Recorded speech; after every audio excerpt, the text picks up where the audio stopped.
Nous avons voulu ici à Paris, à la rencontre d'un système U et à la présence de Serge Papin, montrer qu'effectivement la négociation a permis sur un produit qui est du lait de consommation à marque en février dernier, de montrer noir sur blanc que la rémunération du producteur était à hauteur de 35 centimes. Départ ferme. Donc je crois que voilà, il faut demander les choses, il y a des choses qui sont possibles, on le montre aujourd'hui, s'il est possible de faire quelque chose à la distribution, ici, comme Système U a su le faire, mais Système U, il faut qu'il le fasse sur tous les segments de ses produits, sur le lait, sur le beurre, sur les yaourts, sur le fromage. Et je crois qu'aujourd'hui, le débat dans la filière, c'est de passer, d'avoir les justes tarifs qui permettent aux producteurs d'avoir un prix minimum qui lui permette de vivre.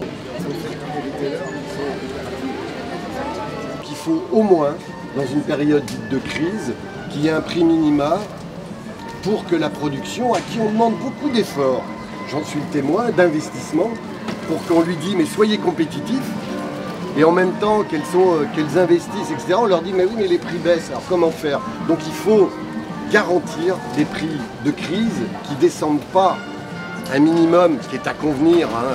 On parle de 35 centimes qui peut être un prix minimum. Je ne dis pas que c'est un prix satisfaisant, je dis que c'est un prix minimum et qu'après on puisse aller vers justement que chacun puisse vivre dignement et qu'on ait un partage de la valeur. Mais pour ça, de mon point de vue, je sais que je suis un peu isolé quand je dis ça, mais il faut modifier la loi de modernisation de l'économie. Et moi je trouve que les états généraux de l'alimentation qui vont se tenir devraient avoir cet objectif. Même Serge Papin, qui soutient les producteurs, ne respecte pas la loi Sapin 2 puisqu'il fait des promos à 50%, alors que la loi Sapin 2 dit pas de promo au-delà de 30%. Et là, dans son rayon, dans le magasin où il était averti qu'on venait, il laisse des produits à 50%. Aujourd'hui, le message des jeunes agriculteurs, c'est pas d'aller contre la coopération, parce que ça doit être notre outil.